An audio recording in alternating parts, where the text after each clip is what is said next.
This is Leo. He bought a house for $180,000. 6 months later, it was worth $280,000. He pulled out every dollar invested, plus an extra $15,000. Now that property generates $1,200 per month in cash flow, and he has $0 of his own money in the deal. That's not a return on investment. That's infinite return. And he's done this 7 times in the last 4 years. This strategy is called BRRRR: buy, rehab, rent, refinance, repeat. And it's how real estate investors scale from one rental property to 10, 20, or 100 without running out of money. Traditional real estate investing locks your cash in properties for decades. The BRRRR method recycles your money every 6 to 12 months so you can keep buying. By the end of this video, you're going to understand the exact process, the real numbers behind it, where beginners mess it up, and whether this strategy makes sense for you. This is how you build a rental portfolio without needing millions in capital. Let me show you exactly how it works. Here's the fundamental concept you need to understand. Traditional real estate investing works like this. You buy a property, put 20 to 25% down, rent it out, and hold it for 30 years while the tenant pays off your mortgage. If you buy a $200,000 property, you put down $40,000 to $50,000. That money is locked in the property until you sell or refinance years later. Want to buy a second property? You need another $40,000 to $50,000 in cash. Most people can save up for 1, maybe 2 properties. Then they run out of capital and stop building their portfolio. The BRRRR strategy solves this problem by getting your initial capital back so you can use it again. Buy a distressed property below market value. Rehab it to increase its value. Rent it to a tenant. Refinance based on the new higher value to pull your money back out. Repeat the process with the same capital. Here's why this is powerful. Let's say you have $50,000 to invest. Traditional method. You buy one property. Your $50,000 is tied up. You're done until you save another $50,000. BRRRR method. You buy, fix, and refinance. You pull out your $50,000. You use that same $50,000 to buy property number 2. 6 months later, you repeat. Same $50,000, property number 3. 1 year, 3 properties, same initial capital. That's the power of recycling your money. And here's the best part. Once you refinance and pull your money out, you still own the property. It's still generating monthly cash flow. You still get the tax benefits. You still benefit from appreciation. You've essentially created a cash-flowing asset with none of your own money in it. That's infinite return on investment. Now let me walk you through each step of the process with real numbers. Let me show you how this works in practice with a real example. You're looking for a property that's distressed, something that needs work, a property where the seller is motivated and willing to sell below market value. This might be an inherited house the owner doesn't want to deal with, a property that's been vacant for months, a fixer-upper that traditional buyers can't get financing for because it's in rough shape. The key is buying at 70 to 80% of what the property will be worth after repairs. Let's use real numbers. You find a house that will be worth $250,000 after repairs, but it needs $40,000 in work and the owner wants out quickly. You offer $140,000. That's 56% of after repair value. The seller accepts because they don't want to deal with repairs and showings and waiting for the perfect buyer. You bring $35,000 to closing, $28,000 down payment at 20%, and $7,000 in closing costs. You finance the remaining $112,000 with a mortgage. Total out of pocket so far, $35,000. Now you renovate the property to bring it up to market standards. You're not building a luxury home. You're making it clean, functional, and rentable. New paint, new flooring if needed, updated kitchen and bathrooms. Fix any major systems like HVAC or plumbing. In this example, your renovation budget is $40,000. You hire contractors, pull permits if needed, and complete the work in 60 to 90 days. Total out of pocket now, $35,000 plus $40,000 equals $75,000. The property is now worth $250,000. You bought and renovated it for $180,000 total. You've created $70,000 in equity through this process. Now you need a tenant. You list the property for rent at market rate. In this example, market rent is $2,000 per month. You screen tenants carefully, run background and credit checks, verify employment, and check references. You place a qualified tenant on a one-year lease. This step is critical. Banks won't refinance a rental property until it has a tenant in place, and you can show rental income. Once you have a tenant paying rent for at least 30 days, you're ready for the next step. Now comes the magic of BRRRR. You go to a bank or credit union and apply for a cash-out refinance. The bank orders an appraisal. The property appraises at $250,000 because of your renovations. Banks will lend up to 75% of the appraised value on investment properties. That's called the loan-to-value ratio, or LTV. 75% of $250,000 is $187,500. You currently owe $112,000 on your original mortgage. The new loan pays off that mortgage and gives you the difference in cash. $187,500 minus $112,000 equals $75,500 in cash to you at closing. Remember, you put in $75,000 total, $35,000 at purchase plus $40,000 in renovations. You just pulled out $75,500. You recovered all your initial capital plus an extra $500. Here's your new situation. You own a property worth $250,000.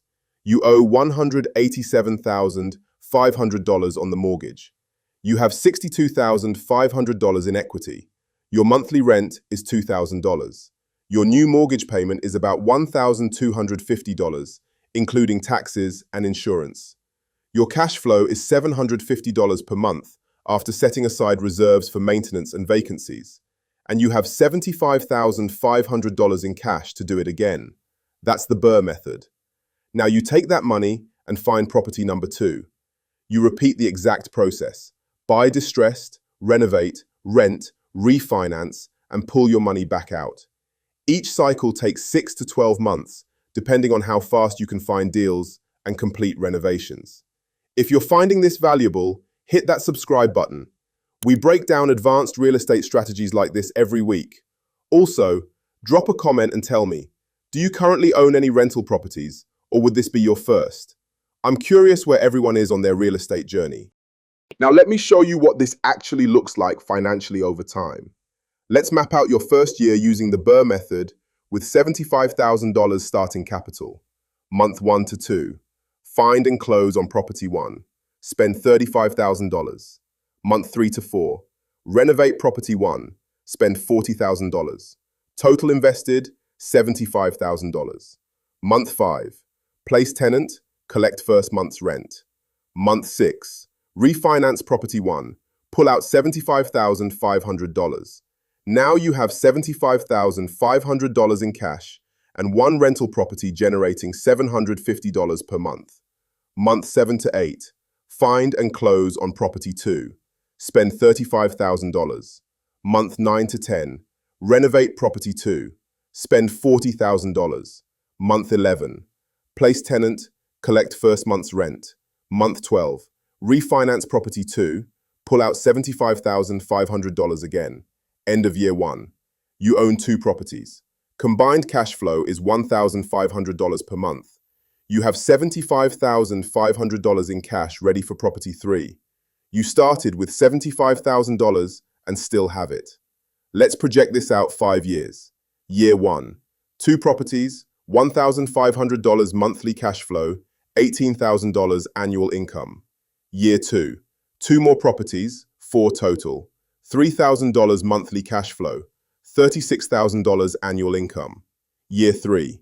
2 more properties, 6 total, $4,500 monthly cash flow, $54,000 annual income. Year 4.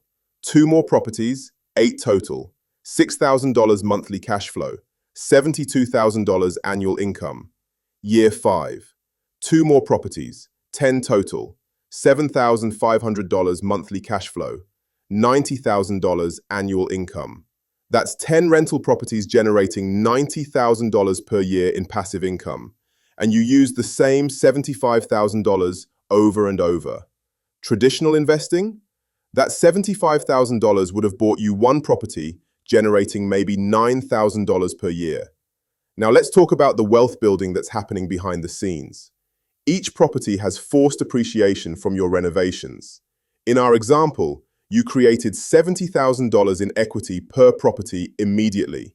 10 properties times $70,000 equals $700,000 in forced equity created. Plus, your properties appreciate naturally over time. Historically, real estate appreciates 3 to 4% annually. On $2.5 million in real estate, that's $75,000 to $100,000 per year in appreciation. Plus, your tenants are paying down your mortgages. On 10 properties, that's roughly $30,000 per year in principal reduction. Add it up. $90,000 in cash flow, $75,000 in appreciation, $30,000 in principal paydown equals $195,000 per year in total return. And remember, you still only have $75,000 of your own money working. Everything else is financed. This is how real estate investors retire early. Let me save you from the mistakes that kill BRRRR deals. The biggest mistake I see is buying properties that aren't actually below market value. You need to buy at a discount that's large enough to cover your renovation costs and still leave room for profit. The rule is called the 70% rule. Buy at 70% of after-repair value minus repair costs. If a property will be worth $250,000 after repairs, and repairs cost $40,000, your maximum purchase price should be $135,000. 250,000 times 0.70 equals $175,000, minus $40,000 equals $135,000. If you pay more than that, your refinance won't pull out all your capital because you won't have enough equity. Beginners consistently underestimate renovation costs. They budget $30,000, then encounter foundation issues, electrical upgrades, or permit fees they didn't expect. Now the renovation costs $50,000 and the deal doesn't work. Always get multiple contractor bids. Add a 20% contingency buffer. Assume things will cost more and take longer than estimated. Another mistake is over-leveraging on the refinance. Some investors try to pull out 80 to 85% loan to value. This maximizes cash extraction, but leaves you with very thin cash flow or even negative cash flow. If your mortgage payment after refinancing is higher than your rental income, you're losing money every month. That's not sustainable. Stick to 75% LTV on your refinance. Leave yourself room for cash flow. Many BRRRR investors rush to place any tenant just to get to the refinance step. Bad tenants destroy cash flow. Late payments, property damage, evictions. These cost thousands of dollars and months of stress. Screen thoroughly. Require good credit, stable employment, and positive references. It's better to wait an extra month for the right tenant than to place the wrong one. You need cash reserves for this strategy to work. What if the property sits vacant for 3 months? What if the HVAC system dies? What if the refinance appraisal comes in lower than expected? You need 6 to 12 months of expenses in reserves per property. This protects you when things go wrong. The BRRRR method ties up your capital for 6 to 12 months per cycle. During that time, your money isn't earning returns. It's locked in the deal until refinancing. If you only have $75,000 and you're using it for property 1, you can't start property 2 until you refinance property 1. Plan your timeline accordingly. Don't expect instant results. Now let me show you the tax benefits that make BRRRR even more powerful. Rental properties have massive tax advantages. First, depreciation. The IRS lets you depreciate residential rental property over 27.5 years. In our example, the building value of your $250,000 property might be $200,000, with $50,000 for land. $200,000 divided by 27.5 years equals $7,273 in annual depreciation deductions. This is a paper loss that offsets your rental income. If you made $9,000 in cash flow, but have $7,273 in depreciation, your taxable income is only $1,727. With 10 properties, you could have $90,000 in cash flow, but only pay taxes on $15,000 after depreciation. Second, you can deduct all operating expenses. property management fees, repairs, maintenance, insurance, property taxes, mortgage interest, and more. Third, when you refinance, the cash you pull out is not taxable income. It's a loan, not earnings. You can pull out $75,000 tax-free. Banks will typically lend on 4 to 10 finance properties before requiring more stringent qualification. After that, you need commercial portfolio loans or to use different financing strategies. Plan ahead. Build relationships with local banks and credit unions that hold loans in-house. They're more flexible than big national lenders. You can also use private money or hard money lenders for the initial purchase and renovation, then refinance into conventional financing. Your debt-to-income ratio matters. As you add properties, your debt increases, even though rental income offsets it. Some banks count 75% of rental income toward your qualifying income. Some count 100%. Some don't count it at all for the first year. Understanding lender requirements is critical to scaling beyond property 5 or 6. If you're still watching, you're serious about using the BRRRR strategy. Hit that subscribe button if you want more real estate content that breaks down the actual strategies investors use. And drop a comment. What's holding you back from your first deal? Finding deals? Funding? Fear? Let me know in the comments. Let me be honest about who this strategy is for and who it's not for. BRRRR is great if you want to scale a rental portfolio quickly without waiting decades to save up for each property. It's great if you're willing to be actively involved in finding deals, managing renovations, and overseeing the process. It's great if you have access to at least $50,000 to $75,000 in capital to start with. This is not a passive strategy. This is active real estate investing. You're finding off-market deals, coordinating contractors, managing timelines, and refinancing properties. If you want passive income without involvement, buy a turnkey rental or invest in REITs instead. This requires skill in evaluating properties, estimating renovation costs, and managing projects. If you've never renovated a property, don't start with this method. Do a simple rental first to learn the process. This also works best in markets with rental demand and property appreciation. In declining markets or oversupplied rental markets, this strategy is much harder to execute profitably. Research your market thoroughly before starting. The strategy requires good credit and access to financing. If your credit score is below 680 or your debt-to-income ratio is already high, you'll struggle to get loans approved. Fix your credit first, then start looking for deals. Here's what I tell people. If you have the capital, the time, and the willingness to learn, BRRRR is the fastest way to build a meaningful rental portfolio. But if you're looking for completely passive income or you can't handle the complexity of renovations and financing, stick with traditional buy and hold investing or syndications. If you're ready to execute your first deal, here's your action plan. Start by analyzing 100 properties to understand your market. What do distressed properties sell for? What do renovated properties sell for? What's the spread? Use Zillow, Realtor.com, and local MLS access to study comparables. Build a team before you buy your first property. You need a real estate agent who understands investment properties and can find off-market deals. You need a contractor you trust who can provide accurate renovation estimates. You need a property manager if you're not self-managing. You need a lender who understands the BRRRR strategy and has experience with investment property refinances. Get pre-approved for financing so you know your budget and can move quickly on deals. Have at least $50,000 to $75,000 in capital available, plus another $20,000 to $30,000 in reserves. Start looking for your first deal.